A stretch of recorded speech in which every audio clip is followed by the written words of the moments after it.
तो मेरे प्यारे साथियों, आज से हम लोग बिहार दरोगा का प्रैक्टिस सेट शुरू कर रहे हैं और आपको जितने भी क्वेश्चंस इस वीडियो में दिखाई देंगे वो सारे के सारे PYQ यानी प्रीवियस ईयर क्वेश्चंस हैं जो कि पिछले एग्जाम में पूछे गए हैं क्वेश्चंस। तो मेरे प्यारे साथियों, अगर आप लोग भी टारगेट कर रहे हैं बिहार दरोगा को तो प्लीज़ इस वीडियो को शुरू से लेकर अंत तक देखिएगा। हम लोग पूरे 100 क्वेश्चंस को कवर करने वाले हैं। तो चलिए बिना टाइम वेस्ट किए हुए हम लोग वीडियो को शुरू करते हैं। तो देखिए, आपके लिए आज का जो फर्स्ट क्वेश्चन है वो है, निम्नलिखित में से किस शासक ने महामल्ल की उपाधि धारण की थी? तो इसका राइट आंसर हो जाएगा मेरे प्यारे साथियों नरसिंह वर्मन वन। जी हाँ, नरसिंह वर्मन वन इसका राइट आंसर हो जाएगा। मेरे प्यारे साथियों, आपको ये भी पता होना चाहिए कि नरसिंह वर्मन वन जो है वो पाल वंश यानी पल्लव वंश के शासक थे। ठीक है, जो कि महामल्ल की उपाधि धारण किए थे। ठीक है, ऐसे आपसे पूछेगा कि पल्लव वंश के संस्थापक कौन थे, तो सिंह विष्णु थे। लेकिन नरसिंह वर्मन वन भी आपके संस्थापक नहीं थे, लेकिन वहाँ के ही वंश के थे। ठीक है, नेक्स्ट क्वेश्चन आप लोग देख सकते हैं, मंदिर बनाने की कला का विकास सर्वप्रथम किस काल में हुआ था? तो देखिए, गुप्त काल इसका राइट आंसर हो जाएगा। गुप्त काल इज द राइट आंसर, यानी सबसे पहले मंदिर बनाने की कला का विकास गुप्त काल के समय में हुआ था। इसीलिए मेरे प्यारे साथियों, गुप्त काल को भारतीय इतिहास का स्वर्ण काल भी कहा जाता है। ठीक है, और गुप्त काल के अगर संस्थापक आपसे पूछेगा तो श्री गुप्त हो जाएंगे गुप्त काल के संस्थापक। और इस वंश के शासक चंद्रगुप्त वन ने महाधीराज की उपाधि धारण किया था। इस क्वेश्चन को भी ध्यान रखिएगा। ठीक है, अब हम लोग गुप्त वंश, गुप्त संवत एक आता है, तो गुप्त संवत 319 से 320 ईस्वी के बीच में आता है। ठीक है, जो कि चंद्रगुप्त प्रथम ने इसको शुरू किया था। ठीक है, समुद्रगुप्त मेरे प्यारे साथियों, जो कि आपको पता होना चाहिए किसी गुप्त से, तो समुद्रगुप्त को भारत का नेपोलियन कहा जाता है और समुद्रगुप्त को कविराज के उपनाम से भी जाना जाता है, जो कि आपको इसी वंश से थे। प्रसिद्ध कवि हरिसेन समुद्रगुप्त के दरबारी कवि थे। ठीक है, गुप्त वंश का अंतिम शासक अगर आपसे कोई पूछेगा तो विष्णुगुप्त हो जाएगा। तो इतना चीज़ भी आप लोगों को साथ में कवर करना है। ठीक है, उसके बाद चलिए हम लोग नेक्स्ट क्वेश्चन की ओर चले। तो यूनानी शासक मिनांडर को पराजित किसने किया था? तो इसमें आपको ऑप्शन के हिसाब से बताना है कि मिनांडर को किसने पराजित किया था यानी हराया था। तो इसका राइट आंसर हो जाएगा पुष्यमित्र शुंग। जी हाँ, पुष्यमित्र शुंग ने मिनांडर को हराया था। इंडो यूनानी शासक मिनांडर था, इसको भी ध्यान रखिएगा। मिनांडर मिनांडर कौन था? तो इंडो यूनानी शासक मिनांडर था, जो कि पुष्यमित्र शुंग ने पराजित किया था उसको। और पुष्यमित्र शुंग ने अपने कार्यकाल के दौरान 2 अश्वमेध यज्ञ कराए थे। शुंग वंश की राजधानी अगर आपसे पूछेगा तो शुंग वंश की राजधानी मेरे प्यारे साथियों विदिशा।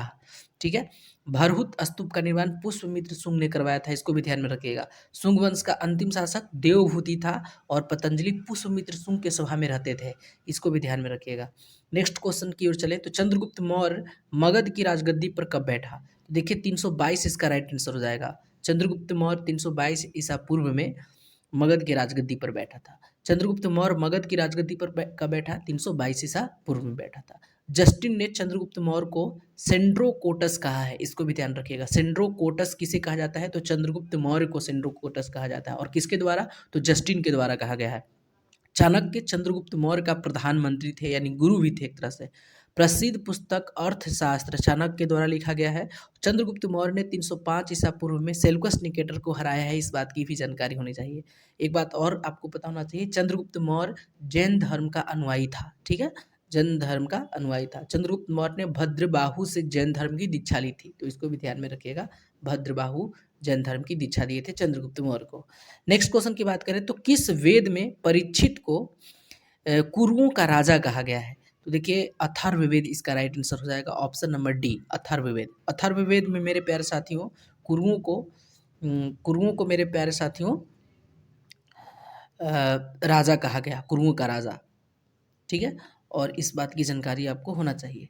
नेक्स्ट क्वेश्चन की ओर चले तो देखिए मोहम्मद बिन तुगलक, छठा नंबर क्वेश्चन, मोहम्मद बिन तुगलक ने किसे दिल्ली का काजी नियुक्त किया था? तो इबन बतूता इसका राइट आंसर हो जाएगा। इबन बतूता को मेरे प्यारे साथियों मोहम्मद बिन तुगलक ने इबन बतूता को उसकी विद्वानता से प्रभावित होकर उसको दिल्ली का काजी नियुक्त कर दिया था। और रेहला नामक पुस्तक की रचना इबन बतूता द्वारा किया गया था। अब आप लोग से मैं एक क्वेश्चन पूछ रहा हूँ कि इबन बतूता किसके साथ भारत आया था, बता दीजिएगा आप लोग। ठीक है, और कहाँ का रहने वाला था? ठीक है, मोहम्मद बिन तुगलक किस में भारत आया था, इस बात की जानकारी आपको होनी चाहिए। और मैं चलिए बता देता हूँ, मोरक्को का निवासी था इबन बतूता। ठीक है। चलिए मिलान करना है और इसमें देखिए मिलान कौन सुमेलित नहीं है, ठीक है। तो इसमें कौन सुमेलित नहीं है, तो दीवाने खैरात दान विभाग से संबंधित था। इसको देख लीजिए, दीवाने खैरात ये दान विभाग से संबंधित था। तो देखिए दीवाने खैरात दान विभाग, तो ये तो आपका नहीं होगा भाई।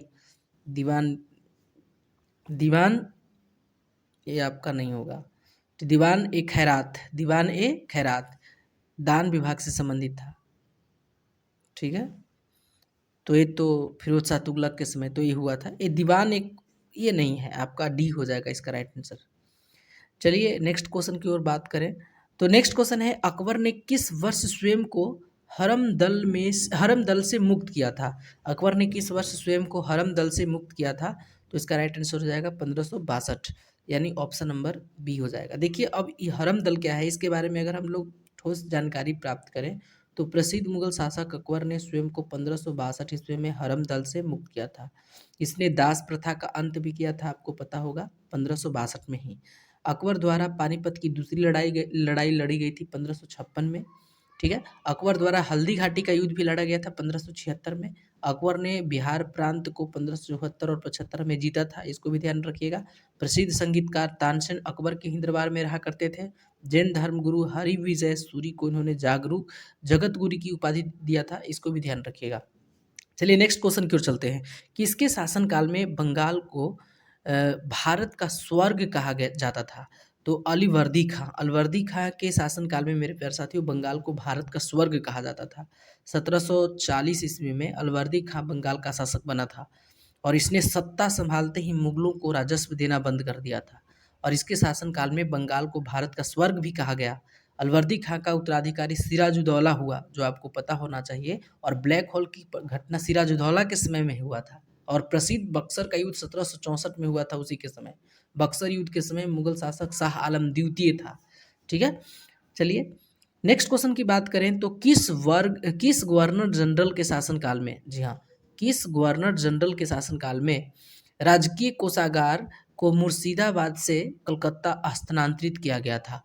तो इसका राइट आंसर मेरे प्यारे साथियों आपको बताना है। इसका राइट आंसर हो जाएगा वारन हेस्टिंग्स। जी हाँ, वारन हेस्टिंग्स, यानी ऑप्शन नंबर ए इसका राइट आंसर हो जाएगा। गवर्नर जनरल वारन हेस्टिंग्स के कार्यकाल 1774 से 85 तक रहा था और इसके ही शासनकाल में राजकीय कोषागार को मुर्शिदाबाद से कोलकाता स्थानांतरित किया गया था और इसने 1781 में कोलकाता में प्रथम मदरसा को स्थापित किया था, ठीक है। प्रथम आंग्ल मराठा युद्ध कब से कब तक हुआ था? तो वारन हेस्टिंग्स के ही समय में हुआ था, 1775 से 82 तक। और इसी के समय 1784 में the Asiatic Society of Bengal की स्थापना हुई थी। Pitt's India Act Warren Hastings के समय ही पारित हुआ था 1784 में। जोनाथन डंकन ने वर्ष 1791 में बनारस में संस्कृत विद्यालय की स्थापना की थी, जो कि वारन हेस्टिंग्स के ही शासनकाल था, ठीक है। चलिए नेक्स्ट क्वेश्चन की ओर चलते हैं। बंगाल विभाजन कब से प्रभावी हुआ? तो 16 अक्टूबर 1905 से, यानी 16 अक्टूबर 1905 आपको ऑप्शन नंबर सी में दिखाई दे रहा है। मेरे प्यारे साथियों 16 अक्टूबर 1905 एकदम बंगाल विभाजन यहीं से प्रभावी हुआ है। लॉर्ड कर्जन के समय में बंगाल का विभाजन हुआ था। 19 जुलाई 1905 को किया गया था, लेकिन जुलाई में तो हुआ था, लेकिन प्रभावी कब से हुआ? तो 16 अक्टूबर 1905 से प्रभावी हुआ, लागू किया गया था। लॉर्ड कर्जन के समय 1901 में सिंचाई आयोग की स्थापना की गई। इसी के समय 1902 में पुलिस आयोग की स्थापना की गई।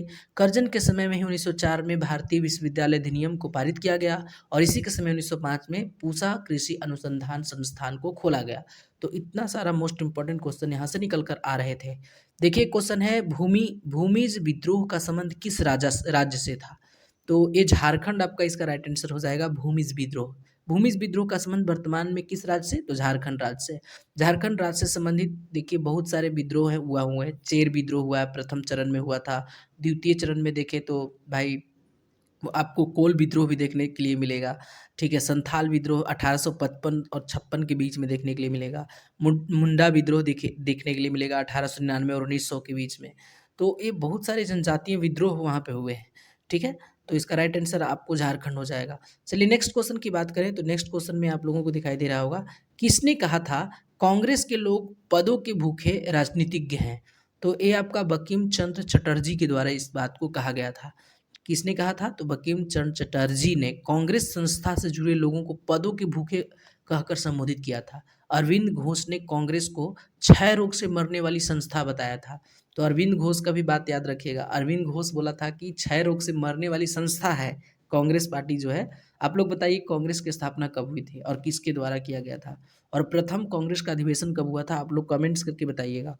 चलिए नेक्स्ट क्वेश्चन की ओर चलते हैं। जालियांवाला बाग जांच से संबंधित हंटर कमेटी की रिपोर्ट कब प्रकाशित हुआ था? तो 1920 इसका राइट आंसर हो जाएगा। बताइए आप लोग जालियांवाला बाग कब हुआ था? तो चलिए मैं ही बता देता हूँ। जालियांवाला बाग की घटना 13 अप्रैल 1919 को जालियांवाला बाग की घटना हुई थी, और इस घटना की जांच के लिए मेरे प्यारे साथियों हंटर कमेटी का गठन किया गया था, और इस कमेटी ने 28 मई 1920 को अपनी रिपोर्ट जारी की थी। तो इस बात की जानकारी, और यही क्वेश्चन पूछा था कि कब रिपोर्ट जारी की थी, प्रकाशित की थी, तो 1920 में। अगर स्मॉल डेट पूछता तो 28 मई 1920 हो जाता इसका राइट आंसर। चलिए नेक्स्ट क्वेश्चन की ओर चलें। तो नेक्स्ट क्वेश्चन आप लोगों को 15 दिखाई दे रहा होगा मेरे प्यारे साथियों। 15 नंबर क्वेश्चन देख सकते हैं। भारतीय विद्रोह के कारण पुस्तक के लेखक कौन है? भारतीय विद्रोह के कारण पुस्तक के लेखक कौन है? तो इसका राइट आंसर हो जाएगा sir Syed Ahmad Khan. Sir Syed Ahmad Khan, option number A इसका राइट आंसर है। स्वतंत्रता आंदोलन से संबंधित पुस्तक भारतीय विद्रोह के कारण पुस्तक के लेखक कौन थे? Sir Syed Ahmad Khan. War of Indian independence के लेखक आपको बताना है। वार ऑफ इंडियन इंडिपेंडेंस के लेखक मेरे प्यारे साथियों कौन थे? तो बी डी सावरकर थे। तारेन हिंदू पुस्तक के लेखक मैं बता दूं तो मोहम्मद इकबाल थे। द रिवोल्यूशनरी के लेखक कौन थे? सचिंद्र नाथ सान्याल थे। तो ये सब भी आप लोगों को ध्यान देना है। चलिए नेक्स्ट क्वेश्चन की बात करें तो अलकनंदा और पिंडारी नदी का संगम स्थल कहलाता है, क्या कहलाता है? तो कर्णप्रयाग कहलाता है। बीपीएससी में इस तरह के क्वेश्चन पूछे गए थे। इस बार 71वीं बीपीएससी में एक क्वेश्चन आया था। अलकनंदा और पिंडारी नदी का संगम स्थल कर्णप्रयाग कहलाता है। ठीक है, अलकनंदा और पिंडारी नदी का संगम क्या कहलाता है? कर्णप्रयाग कहलाता है। अलकनंदा नदी एवं भागीरथी नदी का संगम देवप्रयाग में तथा अलकनंदा और मंदाकिनी का संगम रुद्रप्रयाग में होता है। तो इसको भी ध्यान रखिएगा। चलिए 17 नंबर पे, किस प्रकार की मिट्टी में कार्बनिक पदार्थ की बहुलता होती है? तो काली मिट्टी में कार्बनिक पदार्थ की बहुलता होती है। ऑप्शन नंबर बी आपका राइट आंसर हो जाएगा। काली मिट्टी में किसकी बहुलता होती है? कार्बनिक पदार्थ की बहुलता होती है। इस मिट्टी का निर्माण विशाल चट्टानों के टूटने से मेरे प्यारे साथियों होता है। इसे रेगुर मिट्टी के नाम से भी जाना जाता है, लेकिन प्रायः इसे काली कपास मिट्टी कहते हैं क्योंकि इसमें कपास का उत्पादन ज़्यादा होता है। काली मिट्टी मुख्यतः महाराष्ट्र में, गुजरात में, कर्नाटक वाले क्षेत्र में पाया जाता है। इसमें मैग्नीशियम, चूना, लौह तत्व तथा कार्बनिक पदार्थों की अधिकता होती है। तो देखिए किस किस क्षेत्र में पाया जाता है, किस किस राज्य में पाया जाता है, ये भी क्वेश्चन मोस्ट है। महाराष्ट्र, गुजरात और कर्नाटक, 3 राज्य को आपको ध्यान रखना है। महाराष्ट्र, गुजरात और कर्नाटक में मुख्य रूप से पाया जाता है काली मिट्टी। चलिए नेक्स्ट क्वेश्चन की ओर चले तो 18 नंबर क्वेश्चन आप लोगों को दिखाई दे रहा होगा। दक्षिण अंडमान एवं लघु अंडमान को जोड़ने वाला, देखिए दक्षिण अंडमान तो डंकन पास होता है, ठीक है। दक्षिण अंडमान एवं लघु अंडमान को जोड़ने वाले को क्या कहते हैं? Duncan pass. दक्षिण अंडमान और लघु अंडमान को जोड़ने वाले पास को क्या कहते हैं? डक्कन पास कहा जाता है। जबकि तमिलनाडु एवं श्रीलंका को पाक स्ट्रेट जोड़ती है। तमिलनाडु को श्रीलंका को कौन सा स्टेट जोड़ती है? तो पाक स्टेट जोड़ती है। 10 डिग्री चैनल पूछेगा तो लघु अंडमान और कार निकोबार के मध्य का जो जोड़ने वाला स्थल है उसको बोलते हैं 10 डिग्री चैनल, ठीक है। तो इसको ध्यान रखिएगा। चलिए नेक्स्ट क्वेश्चन की ओर चले। 19 नंबर, नंदा देवी एवं नंगा पर्वत किस हिमालय के भाग हैं? नंदा देवी और नंगा पर्वत तो हिमाद्री के भाग हैं। किसके हैं? हिमाद्री के भाग हैं। हिमाद्री के भाग हैं। आपको पता होना चाहिए हिमाद्री को बृहद हिमालय के नाम से भी जाना जाता है। हिमालय की इस श्रेणी की औसत ऊंचाई की अगर बात करें तो लगभग 6000 मीटर है। कंचनजंगा हो गया, नंगा पर्वत हो गया, नंदा देवी हो गया, इसी हिमालय में पाया जाता है, यानी बृहद हिमालय में ही पाया जाता है कंचनजंगा। बताइए किस राज्य में? नंगा देवी, नंदा देवी और नंगा पर्वत। नंदा देवी नहीं, नंदा देवी तो है ही, नंगा पर्वत, ठीक है। चलिए नेक्स्ट क्वेश्चन, म्यांमार के साथ कितने भारतीय राज्यों की सीमा लगती है? तो 4 राज्यों की सीमा लगती है। कौन कौन? तो अरुणाचल प्रदेश, एक मिजोरम हो गया, ठीक है। अगर आप लोग ऐसे देखेंगे तो 7 सिस्टर में ऐसे करके आप लोग देख सकते हैं। तो इसमें आप लोग 4 राज्य याद रखिएगा। एक अरुणाचल प्रदेश लगता है, दूसरा मिजोरम, तीसरा नागालैंड और मणिपुर, ठीक है। तो मिजोरम हो गया, अरुणाचल प्रदेश, मिजोरम, नागालैंड और मणिपुर जो है म्यांमार के साथ। बताइए कौन सा पर्वत अलग करता है, इसको बता दीजिएगा। ठीक है, नेक्स्ट क्वेश्चन की ओर चलें तो देखिए आपको नेक्स्ट क्वेश्चन 21 नंबर दिखाई दे रहा होगा। तो चलिए 21 को देख लेते हैं। काराकुम रेगिस्तान कहाँ है? काराकुम रेगिस्तान तुर्कमेनिस्तान में है, ऑप्शन नंबर ए में है। ठीक है, चलिए 22 नंबर, निम्नलिखित में से कौन सा झील रूस में स्थित नहीं है? तो विनिपेग झील, विनिपेग आपको दिखाई दे रहा होगा डी में। विनिपेग झील कनाडा में है। कहाँ है? कनाडा में। बाकी सब के सब आप लोगों को वहीं पे दिखाई देगा। चलिए नेक्स्ट क्वेश्चन, दिए गए विकल्पों में कौन सा देश भू आविष्ट देश नहीं है? तो आपको पलाऊ एक दिखाई देगा, पलाऊ, बाकी सब भू आविष्ट। देखिए पलाऊ भू आविष्ट देश नहीं है, जबकि अंडोरा हो गया, मालडोवा एवं मालवी भू आविष्ट देश है। मालदीव नहीं, मालवी। पंबा सिंचाई परियोजना किस राज्य? तो पंबा आपको केरल में आपको दिखाई देगा। पंबा सिंचाई परियोजना केरल राज्य में स्थित, जबकि गिरना सिंचाई परियोजना महाराष्ट्र में। गिरना अगर महाराष्ट्र में, लेकिन पंबा केरल में आपको दिखाई देगा। केरल इसका राइट आंसर हो जाएगा। केरल इसका राइट आंसर हो जाएगा। चलिए नेक्स्ट क्वेश्चन की ओर चलते हैं। तो 25 नंबर क्वेश्चन आप लोगों को दिखाई दे रहा होगा। ठीक है, 25 नंबर में देखिए, बिहार के किस क्षेत्र में सबसे अधिक गन्ना का उत्पादन होता है? ठीक है, तो उत्तर पश्चिम क्षेत्र में होता है। ठीक है, उत्तर पश्चिम क्षेत्र इसका राइट आंसर हो जाएगा। ठीक है, इसको याद रखिएगा, उत्तर पश्चिम क्षेत्र इसका राइट आंसर हो जाएगा, option number C. Next question की ओर, रेखी समिति का संबंध किस कर से है, यानी किस टैक्स से है? तो अप्रत्यक्ष कर से है, यानी इनडायरेक्ट टैक्स से है। ठीक है, उसके बाद मेरे प्यारे साथियों आपको 27 नंबर क्वेश्चन पे चलना है। देखिए भारत सरकार की कौन सी योजना या परियोजना 2015 में शुरू नहीं किया गया था? तो देखिए प्रधानमंत्री कौशल विकास योजना। तो मेरे प्यारे साथियों नहीं वाला पूछा है ना, तो प्रधानमंत्री कौशल विकास योजना 2015 में ही शुरू हुआ है, ये 2015 में हुआ था। ठीक है, उसके बाद आपको सागरमाला परियोजना की बात करें तो सागरमाला परियोजना मेरे प्यारे साथियों आपको कब हुआ था बताइए? ठीक है, सागरमाला परियोजना कब हुआ था? तो सागरमाला परियोजना का आपको बताना है कि सागरमाला परियोजना कब हुआ था, तो ये भी 2015 में हुआ था। ठीक है, सुकन्या समृद्धि योजना की बात करें तो सुकन्या समृद्धि भी 2015 में, लेकिन भारतमाला परियोजना जो हुआ था वो 2017 में हुआ था। तो यही आपका नहीं हो जाएगा, बाकी आपके सब 2015 में थे। नेक्स्ट क्वेश्चन की बात करें तो देखिए 28 नंबर क्वेश्चन क्या है, किस पंचवर्षीय योजना के अंतर्गत राउरकेला इस्पात संयंत्र को स्थापित किया गया था? किस पंचवर्षीय योजना में? तो दूसरी में ही मेरे प्यारे साथियों इसको स्थापित किया गया था, राउरकेला इस्पात संयंत्र। द्वितीय पंचवर्षीय योजना का कार्यकाल की अगर बात करें तो 1956 और 61 तक इसका कार्यकाल था, और यह योजना पीसी महालनोबिस मॉडल पर आधारित था। तो पूछता है कि प्रथम पंचवर्षीय योजना किस मॉडल पे था और दूसरी पंचवर्षीय योजना किस मॉडल पे था? दूसरी महालनोबिस, पीसी महालनोबिस मॉडल पर आधारित था, और इसी योजना के अंतर्गत दुर्गापुर, भिलाई, राउरकेला इस्पात संयंत्र की स्थापना की गई थी। तो दुर्गापुर भी आपको दूसरी पंचवर्षीय योजना का मॉडल का भाग था। ठीक है, भिलाई भी और राउरकेला भी। नेक्स्ट क्वेश्चन की बात करें तो देखिए 29 नंबर क्वेश्चन है, अर्थव्यवस्था के दृष्टिकोण से शिक्षा किस क्षेत्र के अंतर्गत आते हैं? शिक्षा की बात की जाए तो तृतीयक क्षेत्र के अंतर्गत आता है। तृतीयक क्षेत्र इसका राइट आंसर हो जाएगा। शिक्षा हो गया, बीमा हो गया, ये सब तृतीयक क्षेत्र के अंतर्गत आते हैं, और इस क्षेत्र को सेवा क्षेत्र के नाम से भी जाना जाता है। चलिए नेक्स्ट की बात करें तो आरबीआई द्वारा, ठीक है, आरबीआई द्वारा कॉमर्शियल बैंकों से जिस दर पर नगद राशि प्राप्त की जाती है उसे क्या कहते हैं? तो उसे रिवर्स रेपो रेट कहते हैं, रिवर्स रेपो दर कहते हैं। ठीक है, नेक्स्ट क्वेश्चन की बात करें तो 31 नंबर क्वेश्चन में चलते हैं। तो देखिए यहाँ संविधान के किस अनुसूची में कर एवं शुल्क लगाने का प्रावधान है? तो ये 7वीं अनुसूची इसका राइट आंसर हो जाएगा। 7वीं अनुसूची, भारतीय संविधान के 7वीं अनुसूची में आपको सरकार द्वारा शुल्क एवं टैक्स लगाने का प्रावधान किया गया है। मूल संविधान में 8वीं अनुसूचियाँ थी, 8 अनुसूचियाँ थी, और इसमें अलग अलग संसाधनों द्वारा 4 और अनुसूचियाँ जोड़ी गई। अब वर्तमान में कितनी? 12 हो गई।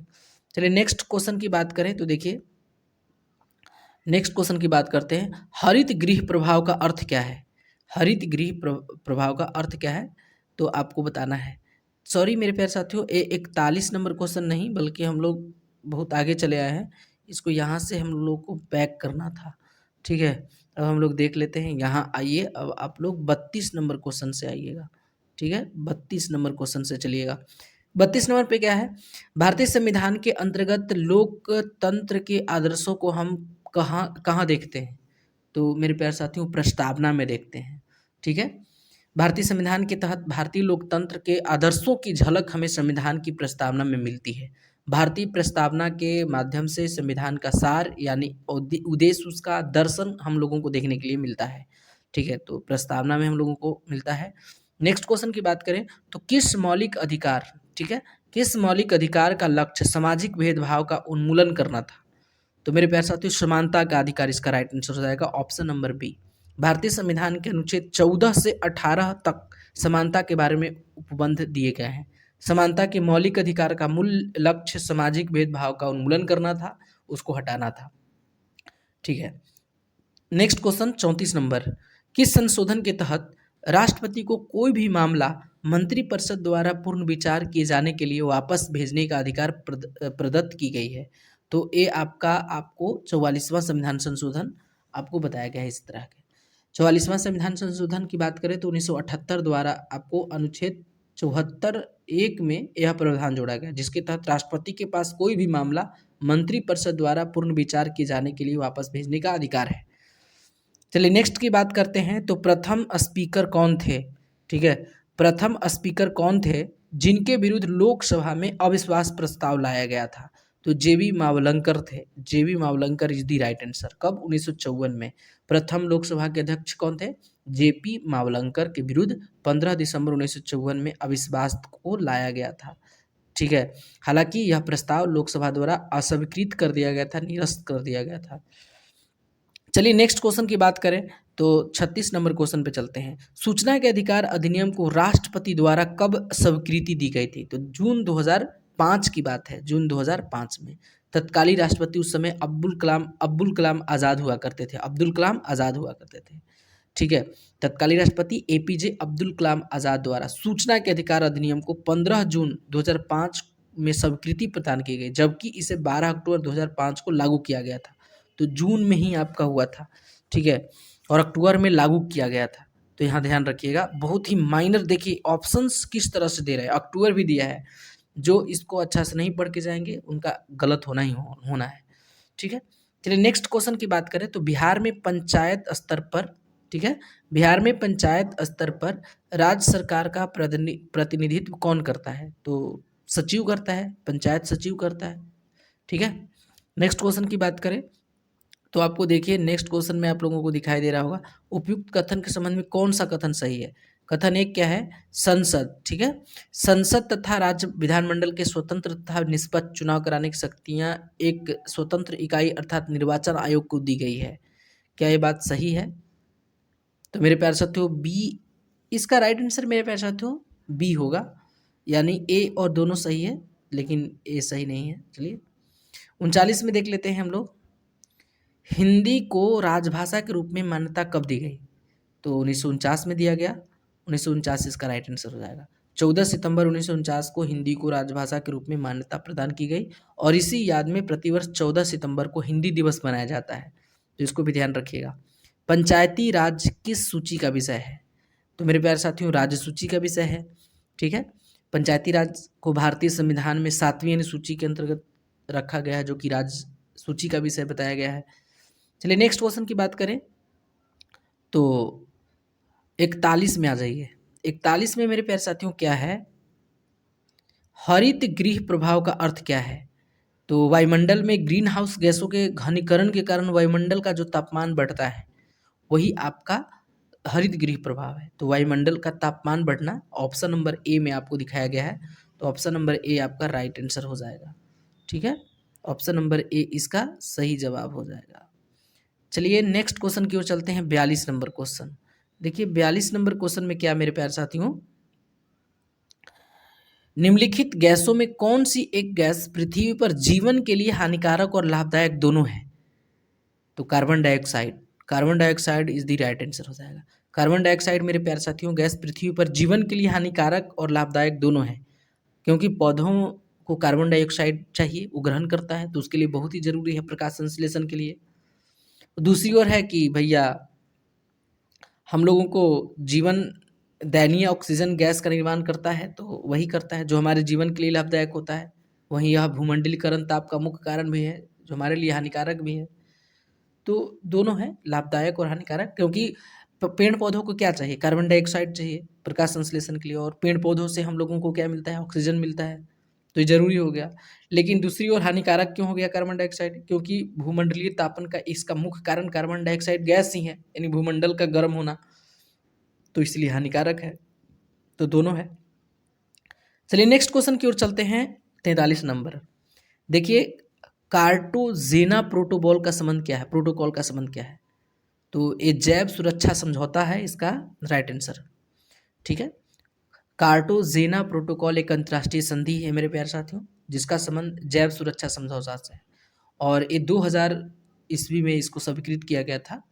यह समझौता 2003 से लेकिन प्रभावित हुआ था।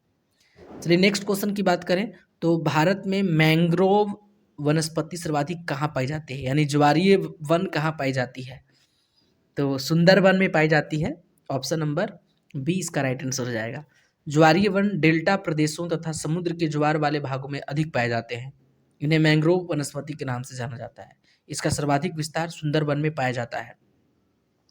चलिए नेक्स्ट क्वेश्चन की ओर चलें तो वन्यजीव संरक्षण अधिनियम किस वर्ष पारित किया गया था, तो 1972 इसका राइट आंसर हो जाएगा। भारत में वन्यजीव संरक्षण अधिनियम 9 सितंबर 1972 को पारित किया गया था, और इस अधिनियम की बात करें कितनी धाराएं हैं, तो 66 धाराएं हैं इसमें। चलिए नेक्स्ट क्वेश्चन क्या है, निम्नलिखित में से कौन सी पुस्तक रविंद्रनाथ टैगोर द्वारा नहीं लिखा गया है, तो मेरे प्यारे साथियों नेचर क्योर इसमें आपको दिखाई दे रहा होगा। नेचर क्योर ये रविंद्रनाथ टैगोर का नहीं है, बल्कि मोरारजी देसाई का है। बाकी जो आपको दिखाई दे रहे हैं सबके सब रविंद्रनाथ टैगोर जी का है। चलिए नेक्स्ट क्वेश्चन की बात करें तो नेक्स्ट क्वेश्चन में राष्ट्रपिता महात्मा गांधी को किस वर्ष पहली बार नोबेल पुरस्कार के लिए नामित किया गया था, तो 1937 में किया गया था। जी हाँ, ठीक है, महात्मा गांधी को कुल 5 बार नोबेल पुरस्कार के लिए नामित किया गया था। पहली बार 1937 में उन्हें नामित किया गया था, और अंतिम बार 1948 में नामित किया गया था। ठीक है, तो पहली बार पूछा है तो 1937 में नामित किया गया था। ठीक है, नेक्स्ट क्वेश्चन 48 नंबर देखिए क्या है मेरे प्यारे साथियों, संयुक्त राष्ट्र औद्योगिक विकास संगठन का मुख्यालय कहाँ है, तो इसका मुख्यालय वियना में है। Vienna is the right answer. ठीक है, नेक्स्ट क्वेश्चन की बात करें तो नेक्स्ट क्वेश्चन आपको 49 नंबर दिखाई दे रहा होगा। देखिए, चंद्रमा तल पर सफलतापूर्वक उतरने वाला पहला अंतरिक्ष यान कौन सा था, तो लूना 9 था। Luna 9 is the right answer हो जाएगा। ठीक है, नेक्स्ट क्वेश्चन की ओर चलें तो नेक्स्ट क्वेश्चन में देखिए क्या है, किस राज्य में प्रसिद्ध रत्नागिरी मठ स्थित है, तो उड़ीसा में है रत्नागिरी। रत्नागिरी मठ उड़ीसा में स्थित है। प्राचीन काल में यह एक महाविहार यानी बौद्ध मठ हुआ करता था। चलिए नेक्स्ट क्वेश्चन की ओर चलें तो 51 में है क्या, एक संतुलित रासायनिक समीकरण किस सिद्धांत पर आधारित होता है, तो द्रव्यमान संरक्षण का सिद्धांत पे होता है। ऑप्शन नंबर बी इसका राइट आंसर हो जाएगा। ठीक है, तो अब चलिए हम लोग 52 की ओर चलते हैं। देखिए यहाँ पे 52 नंबर क्वेश्चन आपको यहाँ पे दिखाई देगा। चलिए देखिए क्वेश्चन क्या है मेरे प्यारे साथियों, निम्नलिखित में कौन एक दुर्बल अम्ल यानी वीक एसिड है, तो इसमें आपको CH3COOH आपका इसका राइट आंसर हो जाएगा। दुर्बल है, वीक है। वे अम्ल जो जलीय विलयन में पूर्णतः आयनिक न होकर आंशिक रूप से आयनिक होते हैं, दुर्बल कहलाते हैं। एसिटिक अम्ल HCH3COOH, formic HCOOH, hydrogen sulphide, ये सब आपके दुर्बल अम्ल हैं। नेक्स्ट क्वेश्चन की ओर चले तो निम्नलिखित में से कौन सा क्लोरोफिल का घटक नहीं है, तो कैल्शियम इसका राइट आंसर हो जाएगा। कैल्शियम, क्लोरोफिल क्लोरोप्लास्ट में उपस्थित हरे रंग का वर्णक होता है मेरे प्यारे साथियों, जहां प्रकाश संश्लेषण की क्रिया द्वारा भोजन बनता है, और इस प्रक्रिया में carbon dioxide, oxygen, nitrogen, magnesium, जल, ये सब का मिश्रण का उपयोग किया जाता है। हालांकि मैग्नीशियम क्लोरोफिल का मुख्य तत्व है, लेकिन यहाँ पे ऑक्सीजन जो है वो मुख्य क्लोरोफिल का घटक नहीं है। ठीक है, चलिए नेक्स्ट क्वेश्चन की ओर चले तो कार्नेटाइट निम्न में से किस धातु का अयस्क है? कार्नेटाइट, कार्नेटाइट निम्न में से किस धातु का अयस्क है? तो कार्नेटाइट इसका मेरे प्यारे साथियों राइट आंसर क्या हो जाएगा? तो यूरेनियम हो जाएगा, यूरेनियम कार्नेटाइट। चलिए नेक्स्ट क्वेश्चन की ओर चलते हैं। 55 निम्नलिखित वाक्य पर विचार कीजिए। ठीक है, तो क्लोरीन एवं ब्रोमीन हैलोजन वर्ग के तत्व हैं, बिल्कुल सही है। क्लोरीन एवं ब्रोमीन हैलोजन वर्ग के तत्व हैं। गोल्ड तथा प्लेटिनम उत्कृष्ट धातु के उदाहरण है, सही है। गोल्ड और प्लेटिनम जो है उत्कृष्ट धातु का उदाहरण है। लेड ऑक्साइड को लिथार्ज कहा जाता है, सही है। तो डी इसका राइट आंसर हो जाएगा। ठीक है, 56 की ओर चलते हैं। मेरे प्यारे साथियों 56 में क्या बताया गया है? किसी विलयन में विलयन की कुल मात्रा तथा उसमें मिश्रित विलय की कुल मात्रा का अनुपात क्या कहलाता है? तो एक कहलाता है विलयन की सांद्रता, विलयन की सांद्रता ऑप्शन नंबर सी कहलाता है। ठीक है, किसी विलयन में विलयन की कुल मात्रा तथा उसमें मिश्रित विलय विलय की कुल मात्रा का अनुपात विलयन की सांद्रता कहलाती है। दूसरे शब्दों में कहें तो मेरे प्यारे साथियों किसी विलयन की प्रति इकाई मात्रा में उपस्थित विलय की यानी विलय की मात्रा बटे विलयन की मात्रा, यही विलयन की सांद्रता कहलाती है। चलिए 57 क्या है? निम्नलिखित में से किस से लकड़ी के अल्कोहल के रूप में जाना जाता है? लकड़ी के अल्कोहल के रूप में जाना जाता है, तो मेथिल अल्कोहल इसका राइट आंसर हो जाएगा। मेथिल अल्कोहल, मेथिल अल्कोहल या मेथेनॉल जिसको हम लोग कहते हैं, जिसका सूत्र होता है CH3OH। इसको कास्ट स्प्रीड यानी वुड स्प्रीड भी कहा जाता है, क्योंकि इसे लकड़ी के भंजक आसवन से प्राप्त किया जाता है। मेथेनॉल सबसे सरल अल्कोहल है मेरे प्यारे साथियों। ठीक है, यह हल्का, वाष्पशील, रंगहीन, ज्वलनशील द्रव है जिसकी गंध एथेनॉल यानी पेय अल्कोहल जैसा आपको दिखाई देगा। मनुष्य द्वारा इसके अधिक सेवन के कारण अंधापन और मृत्यु भी हो जाता है। मेथेनॉल अल्कोहल का ज़्यादा सेवन करने से अंधापन हो जाता है और मर भी जाता है लोग। तो इसका राइट आंसर मेथिल अल्कोहल इसका राइट आंसर हो जाएगा। चलिए 58 की ओर चलते हैं। पौधों, देखिए पौधों के मूल यानी जड़ द्वारा जल का अवशोषण किस क्रिया द्वारा होता है? तो प्रासरण द्वारा होता है। इस क्रिया का नाम क्या है? प्रासरण। प्रासरण के द्वारा ही मेरे प्यारे साथियों होता है। रूट हेयर जिसको कहते हैं। पौधों की कोशिकाओं में प्रासरण द्वारा जल का संचालन होता है। यह क्रिया जाइलम ऊतकों द्वारा संपन्न होता है। ठीक है, नेक्स्ट क्वेश्चन की बात करें तो निम्न में से कौन सा लवक फूलों तथा बीजों को विभिन्न रंग प्रदान करते हैं? तो ये आपका क्रोमोप्लास्ट हो जाएगा। Chromoplast is the right answer. ठीक है, क्रोमोप्लास्ट फूलों और बीजों को विभिन्न रंग प्रदान करते हैं। क्रोमोप्लास्ट रंगीन लवक होते हैं। ल्यूकोप्लास्ट मुख्यतः जड़ की कोशिकाओं में पाए जाते हैं और पोषक तत्वों का संचय का कार्य करते हैं। इसमें आपको स्टार्च और प्रोटीन वगैरह आपको देखने के लिए मिलते हैं। चलिए नेक्स्ट क्वेश्चन की चले तो निम्नलिखित में से कौन सा फ्लोएम का भाग नहीं है? फ्लोएम का भाग नहीं है, नहीं है पूछा है, तो वाहिकाएं ये आपका फ्लोएम का भाग नहीं है। मेरे प्यारे साथियों आपको 4 तत्व हैं, जैसे चालनी नलिकाएं हैं, सह कोशिकाएं हैं, फ्लोएम या वास्ट तंतु है या फ्लोएम मृतुक है, ये सब आपके भाग है ये सब, लेकिन बाकी आपको वाहिकाएं नहीं है। चलिए नेक्स्ट क्वेश्चन की ओर चलते हैं। जल संवहन नाल तंत्र की उपस्थिति किस संघ के जंतुओं का लक्षण है? तो इकानोडेर्मेटा। ठीक है, इका ऑप्शन नंबर डी हो जाएगा। रक्त के थक्का बनाने में मदद करता है, तो थ्रोम्बोसाइट, थ्रोम्बोसाइट ऑप्शन नंबर ए आपका राइट आंसर। रक्त प्लेटलेट्स या थ्रोम्बोसाइट्स का प्रमुख कार्य रक्त के थक्का बनाने में मदद करना, लिम्फोसाइट एंटीबॉडी के निर्माण में भाग लेना है। ये सब आपका राइट आंसर हो जाएगा। 63 की ओर चलते हैं। देखिए 63 में क्या बोला गया है? निम्न में से कौन सा रोग संक्रमण रोग के उदाहरण है? तो आपको पता होगा कि मलेरिया जो है वो संक्रमण है। सूक्ष्मजीवी रोगाणुओं के कारण होने वाला रोग संक्रमण रोग कहलाता है। यानी उसके बाद कॉलरा हो गया, इन्फ्लुएंजा हो गया, निमोनिया हो गया, मलेरिया हो गया, फाइलेरिया हो गया, ये सब संक्रमण के द्वारा होता है। ठीक है, नेक्स्ट क्वेश्चन की ओर चले तो भैंसों की उत्तम नस्ल मेहसाना और सुरती किस क्षेत्र में पाई जाती है? ठीक है, भैंसों की उत्तम नस्ल कौन? मेहसाना और सुरती किस क्षेत्र में पाई जाती है? तो ये गुजरात में पाया जाता है। ठीक है, सॉरी मेरे प्यारे साथियों। चलिए 65 की ओर चलते हैं हम लोग। 65 में क्या है, निम्नलिखित में से पौधों की वृद्धि को नियंत्रित करने वाला हार्मोन कौन है? तो जिब्रेलिन है, सॉरी ऑक्सिन है, ऑक्सिन। ठीक है, ऑक्सिन हार्मोन की खोज कब हुआ था? 1880 में हुआ था, डार्विन ने किया था मेरे प्यारे साथियों। ठीक है, चलिए नेक्स्ट क्वेश्चन, पृथ्वी के ध्रुव पर छोटकी जी का मान होता है, तो मेरे प्यारे साथियों क्या होता है? सर्वाधिक होता है। सर्वाधिक ऑप्शन नंबर बी हो जाएगा। आप लोग बताइए कि छोटी जी का मान कितना होता है? तो इसका मान 9.8 मीटर पर सेकंड स्क्वायर होता है। ठीक है, पृथ्वी के घूर्णन गति बढ़ने पर जी का मान भी कम हो जाएगा। देखिए, पृथ्वी का घूर्णन गति बढ़ेगा तो जी का मान कम हो जाता है, और पृथ्वी के घूर्णन गति घटने पर जी का मान बढ़ता है, अपोजिट चलता है। चलिए नेक्स्ट क्वेश्चन की ओर चलते हैं। फोटोन कण की खोज किसके द्वारा की गई थी? तो आइंस्टीन ने किया था फोटोन की खोज।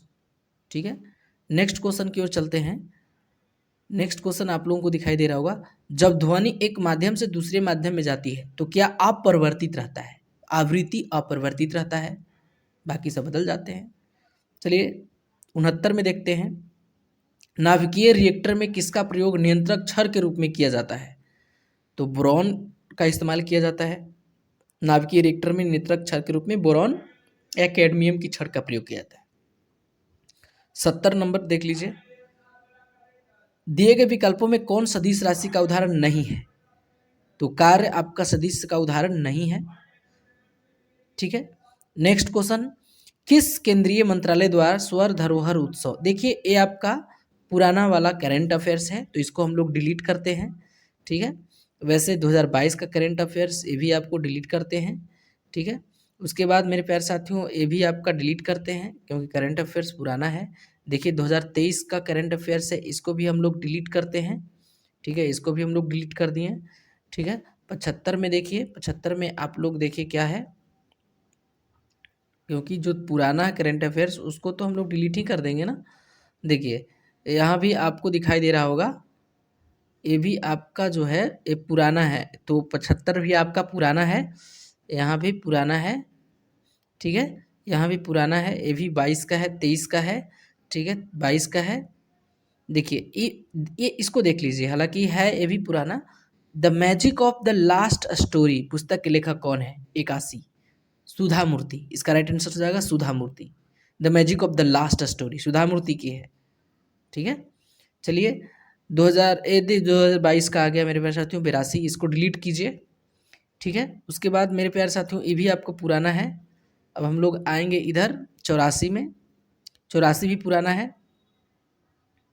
ये 85, 86 भी पुराना है। 87 भी पुराना है। ठीक है, हाँ ये देख लीजिए आप, 89 देख लीजिए, तो 89 भी पुराना है मेरे प्यारे साथियों, 89 भी पुराना है। 90 भी पुराना है, 93 भी, 91 भी पुराना है, 92 भी पुराना है, और देख लीजिए 92 पुराना हो गया। देखिए 93 पुराना है, 94 पुराना है, 95 भी पुराना है। अब देखिए ये 96 आई है, क्योंकि यहाँ से मैथ के कुछ 2-4 क्वेश्चंस हैं, 4 क्वेश्चंस, मैथ वाले क्वेश्चन को ध्यान में रखिएगा। देखिए क्या बोला है, 96 यानी 96। देखिए दो संख्याओं का अनुपात इतना है, यदि उनमें मसह इतना हो तो दो संख्याओं का लसह क्या होगा? ठीक है, लसह क्या होगा? तो आप लोग जानते हैं कि जब आप इसको बनाइएगा तो इसका राइट आंसर 180 आने वाला है। इसका आंसर 180 हो जाएगा। आप लोग बना के कोशिश कीजिएगा, इजी क्वेश्चन है। 97, यदि 6 क्रमिक संख्याओं का औसत इतना हो तो इनमें सबसे बड़ी से छोटी संख्या का अंतर ज्ञात कीजिए। तो 97 का बिल्कुल ईजी है, 6 को ले लीजिएगा, उसमें 6 से भाग दे दीजिएगा देख के। ठीक है, तो इसका 10 आएगा। ठीक है, 10 आंसर आने वाला है इसका, राइट आंसर 10 आएगा। उसके बाद 98 देखिए, यदि एक वर्ग के विकर्ण की लंबाई इतना तो वर्ग का क्षेत्रफल क्या होगा? देखिए विकर्ण दे दिया है। ठीक है, वर्ग का क्षेत्रफल आपको जब विकर्ण दे दिया होगा तो क्षेत्रफल आप लोग निकाल सकते हैं विकर्ण का स्क्वायर बटे 2, इस पे निकाल सकते हैं। तो विकर्ण जो भी दिया है इसका स्क्वायर करके a+b का होल स्क्वायर, तो a+b का होल स्क्वायर बाई 2। ठीक है, तो यहाँ से इसका राइट आंसर क्या हो जाएगा? 1/2 a² + b² + ab, यानी ऑप्शन नंबर सी आ जाएगा इसका राइट आंसर। ठीक है, ऑप्शन नंबर सी आ जाएगा। चलिए 99 हो गया। 99 देखते हैं, देखिए इसमें आपको मैथ का ही है, लेकिन इसमें भरना है। तो देखिए क्या किया है, इसमें 14 13 से 14 1 हो रहा है, लेकिन उसके बाद क्या हो रहा है, 14 से 22 हो रहा है। तो यहाँ देखिए क्या किया, 1 का क्यू किया है, ठीक है, 1 का क्यू किया, तो 1 का क्यू 1 ही रहेगा। फिर 2 का क्यू किया, ठीक है, 2 का क्यू 8, 8 जोड़ दिया तो 14 में 8 जोड़ दिया 22। फिर 3 का क्यू करेगा, 4 का करेगा, 5 का करेगा, 6 का, 7 का करेगा, तो आपका आ जाएगा ये वाला। तो बीच वाला कौन सा होगा, बीच वाला भरना था, तो बीच वाला 768 होगा। 768, 768 नहीं मेरे प्यारे साथियों, 238 होगा, ठीक है। चलिए इसका राइट आंसर आप लोगों को बताना है। तो किसको किसको से आ रहा है, तो 6 और 8 से आ रहा है, आप लोग देख लीजिएगा, 6 और 8 से आ रहा है। तो ये पूरे के पूरे 100 क्वेश्चंस को हम लोग कवर कर लिए हैं, एक सेट आपका कंप्लीट हुआ। इसी तरह से हम लोग बहुत सारे सेट को प्रैक्टिस करने वाले हैं। हालांकि जो पुराने करंट अफेयर्स रहेंगे उसको हम लोग स्किप करेंगे, नए करंट अफेयर्स को हम लोग, क्योंकि ये पूछा गया क्वेश्चंस था, तो प्रीवियस ईयर के क्वेश्चंस हैं, तो भाई पुराना वाला ही आपको करंट देगा, तो अब उसको इग्नोर करके चलना है। लेकिन पैटर्न आपको बाकी जीके जीएस मैथ्स ये सब आपको लेके चलना है। और गहराई लेवल से हम लोग बाकी की चीज़ों को भी, एक्स्ट्रा फैक्ट्स को भी देखते चलेंगे।